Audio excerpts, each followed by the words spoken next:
1990 കാലഘട്ടത്തിൽ രാത്രി സമയം പള്ളിക്കുന്നെന്ന ഗ്രാമത്തിലെ ചുരം ഇറങ്ങി വരുന്ന ഒരു ബൈക്ക് യാത്രികൻ.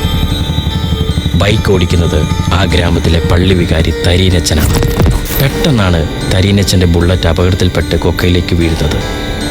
ആ അപകടത്തോടെ തരീനച്ചൻ മരണപ്പെടുന്നു.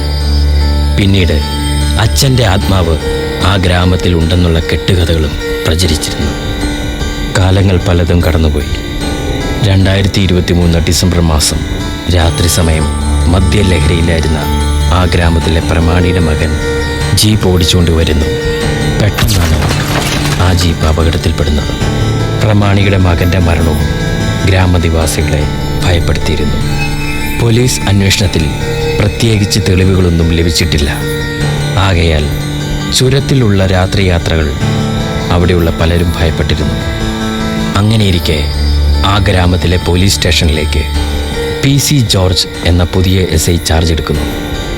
ഒരു കേസ് പോലും ഇന്നേ വരെ തെളിയിക്കാൻ സാധിക്കാത്ത ഒരു നിർഗുണ പരബ്രഹ്മമാണ് PC ജോർജ് എന്ന പുതിയ SI. ജോർജ് ചാർജ് എടുത്ത സമയത്താണ് ജോജി എന്നൊരു ബൈക്ക് സ്റ്റണ്ടർ രാത്രി സമയത്ത് അപകടത്തിൽപ്പെട്ട് അതേ സ്ഥലത്ത് മരണപ്പെടുന്നത്. ജോജി എന്ന പയ്യൻ്റെ കേസിൻ്റെ അന്വേഷണ ചുമതല ജോർജിന് ലഭിക്കുകയും ചെയ്തു. തെളിവുകളില്ലാതിരുന്ന ഈ കേസും മന്ദഗതിയിൽ തന്നെ പൊക്കോണ്ടിരുന്നു. ജോജി എന്ന പയ്യൻ മരണപ്പെടുന്ന ദിവസം അവിടുത്തെ പള്ളി വികാരിയും മെൻ്റലിസ്റ്റുമായ ഗോഡ്ലി നരിപ്പറമ്പിനും തമ്മിൽ ഒരു ചെറിയ മൽപ്പിടുത്തം നടന്നതായി അറിയുന്നു. ഇതറിയുന്ന SI ജോർജ് അന്വേഷണ ഭാഗമായി ഗോഡ്ലി നരിപ്പറമ്പിനച്ഛനെ ചോദ്യം ചെയ്യുന്നു. പൊതുവെ അവിടുത്തെ പോലീസ് ഉദ്യോഗസ്ഥർക്കും നാട്ടുകാർക്കും നരിപ്പറമ്പിനച്ഛൻ ഒരു പേടി സ്വപ്നം തന്നെയായിരുന്നു. ഗോഡ്ലി നരിപ്പറമ്പിനച്ഛനെ ചോദ്യം ചെയ്തതിന് ശേഷം ജോർജിന് പല തിക്താനുഭവങ്ങളും ഉണ്ടായി.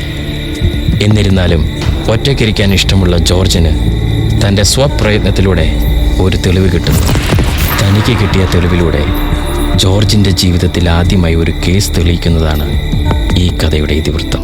Follow Kanavu Katha's official Instagram page and subscribe our YouTube channel for more interesting videos.